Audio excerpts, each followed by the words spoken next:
வீட்டு பிள்ளையா நினைச்சு எல்லாரும் என்னை மன்னிச்சிருக்கேன். மேரி கிறிஸ்மஸ் இந்த படம் எப்படி இருக்குது அப்படின்னு சொல்லணும் அப்படின்னா, இந்த பொங்கல் ரேஸில் ரிலீஸ் ஆன படங்களில் இந்த படம் வந்து சைலண்ட்டாக ஒரு சம்பவம் பண்ணியிருக்கு. இந்த படம் பார்க்கும்போது உங்களுக்கு எப்படி ஃபீல் இருக்குன்னா, பெரிய ஆஹா ஓஹோ ஐயோ பயங்கரம் அப்படின்லாம் வந்து ஃபீல் ஆகாது. ஆனால் இந்த படத்தை ஃபுல்லாக கிளைமேக்ஸில் பார்க்கும்போது என்ன ஒரு ஃபீல் தரும் அப்படின்னா, பரவாயில்ல ஒரு 2 மணி நேரம் 10 நிமிஷம் ஒரு சாதாரண சிம்பிளான ஒரு கதை, ஒரு வீட்டில் வந்து நடக்கக்கூடிய கதை. ஆனால் இந்த படத்தையும் வந்து இவ்வளோ அழகாக பண்ண முடியுமா, இவ்வளோ சூப்பராக எடுக்க முடியுமா அப்படிங்கிறத வந்து ரொம்ப அழகாக வந்து எடுத்தது இந்த டைரக்டரோட ஒர்க்கை வந்து ப்ரைஸ் பண்ணி ஆகணும். ஸோ இந்த டைரக்டர் பார்த்தோம் யார் அப்படின்னு பார்த்தோம்னா, ஸ்ரீராம் ராகவன் அப்படிங்கிற ஒரு ஹிந்தி டைரக்டர். இவர் வந்து இதுக்கு முன்னாடி ஏஜென்ட் வினோத், அந்தாதுன் இது மாதிரியான ஒரு க்ரைம் த்ரில்லர் சஸ்பென்ஸ் இது மாதிரியான கதையை பேஸ் பண்ணி படங்கள் தான் பண்ணுறவர். ஸோ அந்த வகையில் தான் இந்த படத்தையும் பண்ணியிருக்கிறாரு. மேரி கிறிஸ்மஸ் ஒரு நைட்டில், அந்த கிறிஸ்மஸ் நைட்டில் நடக்கிற ஒரு சம்பவம், ஒரு கொலை, அது வந்து எப்படி நடக்குது. இந்த கதையில் பெரிய ஒரு 10 20 30 40 50 கேரக்டர்லாம் இந்த படத்தில் கிடையாது. ஒரு வீட்டில் ஒரு first floor, second floor, third floor, இதில் வந்து என்னென்னா ஒரு மொத்தமே ஒரு 4-5 கேரக்டர் தான். இவங்களுக்குள்ளே என்ன நடக்குது அப்படிங்கிற ஒரு விஷயம்தான் இது. இதுக்குள்ளே வந்து விஜய் சேதுபதி எப்படி வராரு, அவர் வந்து பார்த்தோம்னா ஒரு 7 வருஷத்துக்கு முன்னாடி அவருக்கு ஒரு ஃப்ளாஷ்பேக் இருக்குது. அதுக்கப்புறம் இவர் கட்ரினா கைஃப் எப்படி மீட் பண்ணுறாரு, அவங்களுக்குள்ளே என்ன நடக்குது, இதுக்குள்ளே வந்து ராதிகா சரத்குமார் எப்படி வராங்க. ஸோ இதுதான் இந்த கதையே. இந்த கதையை வந்து நீங்கள் தியேட்டரில் பார்க்கும்போது, ஸ்டார்டிங்கில் பார்க்கும்போது ஒரு ஜாலியாக இருக்கும். அப்படியே விஜய் சேதுபதி படத்தை வந்து காதலும் கடந்து போகும், 96 இது மாதிரியான படங்கள்லாம் பார்க்கும்போது ஒரு ஜாலியாக எப்படி இருக்குமோ அது மாதிரி வந்து போயிட்டுருக்கோம். சில இடங்களில் என்னடா இந்த படம் வந்து ரொம்ப கொஞ்சம் ஸ்லோவாக இருக்குது அப்படின்னு தோணும். சில இடங்களில் திரும்ப வந்து ஒரு ஜாலியாக போகும். அதுக்கப்புறம் இன்டர்வல் பிளாக் பார்க்கும்போது பரவாயில்ல ஏதோ நல்லா இருக்குது, ஆனால் வந்து அப்படியே ஒரு சிம்பிளாக காமிச்சிட்டாங்களே இன்டர்வல் பிளாக் அப்படிங்கிற மாதிரி இருக்கும். செகண்ட் ஹாஃபில் என்ன தான் பண்ண போகிறாங்க, இந்த ஒரு கதையை வச்சு என்ன தான் பண்ண முடியும் செகண்ட் ஹாஃபில் அப்படின்னு வந்து யோசிக்க தோணும். செகண்ட் ஹாஃப் பார்த்தோம் அப்படின்னா அதுவும் கொஞ்சம் ஜாலியாக போகும். சில கேரக்டர்ஸ்லாம் வந்து அப்படியே ஜாலியாக வந்துட்டு இருப்பாங்க.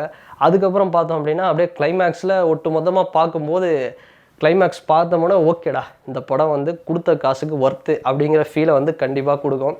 அதே மாதிரி இந்த படத்தில் வந்து ஒரு பெரிய ப்ளஸ் என்ன அப்படின்னு சொல்லணும்னா, சினிமாட்டோகிராஃபி, ஆர்ட்டு.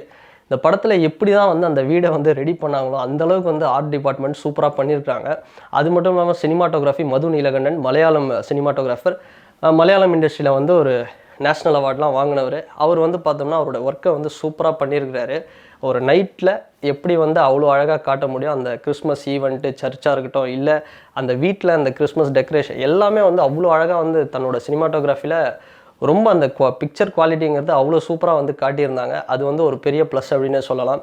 இந்த படத்தில் வச்சுருந்த ஷாட் எல்லாமே வந்து ஒரு ப்ளஸ் அப்படின்னு சொல்லலாம். சினிமாட்டோகிராஃபி இந்த படத்தில் ஒரு பெரிய ப்ளஸ்ஸு.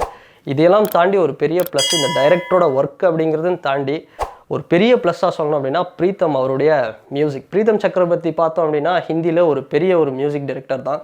எப்படி தமிழில் வந்து ஒரு ஹாரிஸ் ஜெயராஜ் சாரோ அந்த மாதிரி வந்து ஹிந்தியில் அவர் பண்ண படங்கள் தூமாக இருக்கட்டும், இல்லை ஹே ஜவானி ஹாய் திவானி இது மாதிரியான படங்களாக இருக்கட்டும், ஒரு ரோம்காமாக இருக்கட்டும், இல்லை ஒரு ஆக்ஷன் எந்த ஜேனரில் கொடுத்தாலும் பண்ணக்கூடிய ஒரு மியூசிக் டைரக்டர் தான். ஸோ இதுலேயும் அப்படி தான் ரொம்ப அழகாக கிளைமேக்ஸ்லலாம் பார்த்தோம் அப்படின்னா அந்த ஒரு 3 நிமிஷம் அந்த மியூசிக், ஒரு 3-4 நிமிஷம் அப்படியே மியூசிக் ஓடிக்கிட்டே இருக்கும். அப்படியே பார்த்தோம் அப்படின்னா அதுலேயே கிளைமேக்ஸை வந்து சொல்லிவிடுவாங்க. ஸோ அந்தளவுக்கு இந்த படத்தில் ஒரு மியூசிக் ப்ளஸ்ஸு. ஸோ இது வந்து எல்லா ஆடியன்ஸ்க்கும் வந்து பார்க்கக்கூடிய படமா அப்படின்னா எல்லா ஆடியன்ஸும் பார்க்கக்கூடிய படம் தான். ஆனால் நம்ம வந்து எப்படி இங்கே தான் பிரித்து வச்சுருக்கோமே, இது வந்து இந்த ஆடியன்ஸ் தான் பார்க்கணும், அப்படி அந்த ஆடியன்ஸ் தான் பார்க்கணும் அப்படின்னு வந்து நிறைய A class, B class audience, C audience அப்படின்லாம் சொல்லுவாங்க. ஆனால் இந்த படம் எல்லா ஆடியன்ஸ்க்கும் வந்து நிச்சயமாக சாட்டிஸ்ஃபை பண்ணும். நீங்கள் போய் பார்த்தீங்க அப்படின்னா பரவாயில்லப்பா, ஒரு இந்த கொடுத்த காசுக்கு ஒர்த்துப்பா, அந்த மாதிரி ஒரு சூப்பரான ஒரு ஃபீல் வந்து உங்களுக்கு கொடுக்கும்.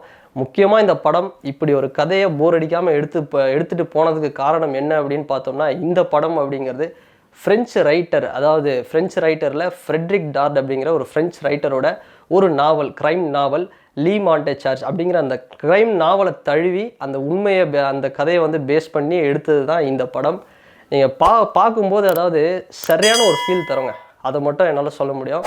ஆனால் ரொம்ப எக்ஸ்பெக்ட் பண்ணி வந்து யாரும் போக வேண்டாம். எனக்கு தெரிஞ்ச இந்த படம் வந்து ரொம்ப எக்ஸ்பெக்டேஷன் வந்து வச்சு பார்க்காம ஜாலியாக நான் வந்து ஒரு வித்தியாசமாக ஒரு க்ரைம், ஒரு சஸ்பென்ஸ் த்ரில்லர் படம் வந்து பார்க்கணும் அப்படின்னு வந்து நீங்கள் போனீங்க தியேட்டருக்கு அப்படின்னா இந்த படம் நிச்சயமாக வந்து உங்களை நல்லாவே என்டர்டெயின் பண்ணும்.